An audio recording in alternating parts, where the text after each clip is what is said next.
You want to know what rebellion really is? It's fighting against the urge to be a victim. Rebellion is achieving great things even though everyone in the world has let you down.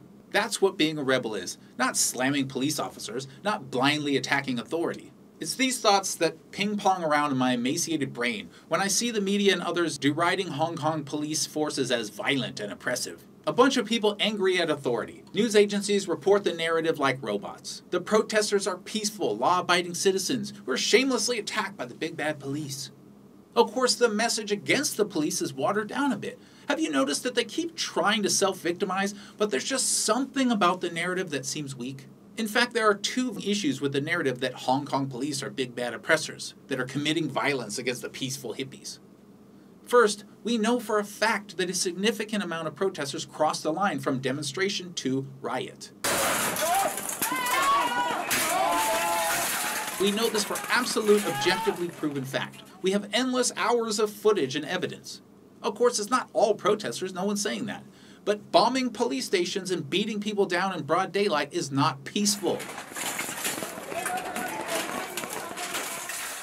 The anti-riot police in Hong Kong are literally risking their lives each day. And second, we know that these protests have elements of riots and elements of terrorism in them. And yet, on the side of the police, these are by far the most peaceful responses ever seen in Hong Kong's history. I'm saying the Hong Kong police have committed almost no violence at all when you take into consideration the size of the riots.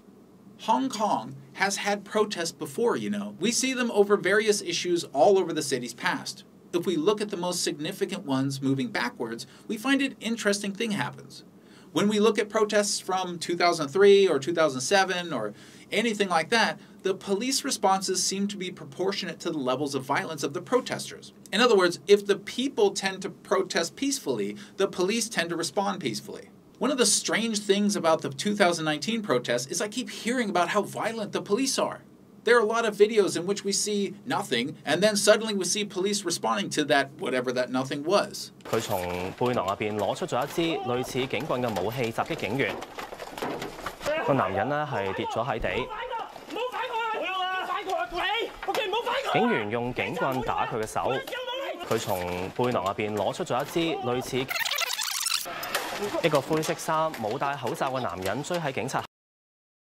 Today we see no killing by police in Hong Kong, even when the police lives are put into danger. And yet, if you believe outside media, the police are more violent and dangerous than ever.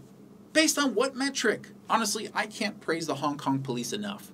They've been more restrained than I've ever seen any police be anywhere, ever. And every Hong Konger looking to have their voices heard by throwing bombs at police would do well to remember that.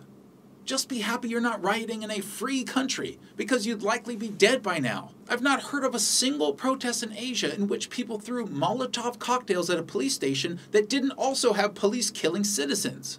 None except the Hong Kong riots, or as I like to call them, the most stunning display of police discipline ever witnessed by mankind. Okay, so now we know that Hong Kong police have been overwhelmingly peaceful compared to British rule. We know they have been so mind-bogglingly restrained that they are a beacon of inspiration for law enforcement across the world. But what about freedom? I mean, at least when Hong Kong was under British rule, they had freedom of speech, right?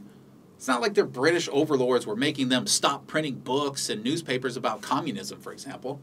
They could talk about anything they wanted, especially anti-British stuff. That was totally okay. British colonial police swooped down on 3 communist newspapers in Hong Kong. 31 persons were arrested on charges ranging from sedition to inciting riots.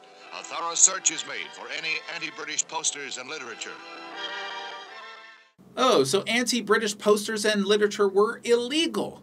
30 arrests, sedition charges. British rule meant death to protesters and lengthy prison sentences or worse for people who made books against the government.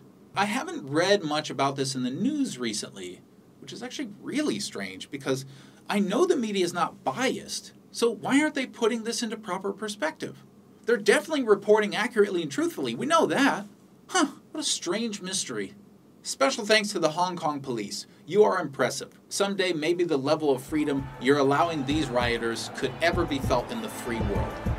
Until then, we'll keep hoping for a peaceful resolution. Thanks everybody. See you soon.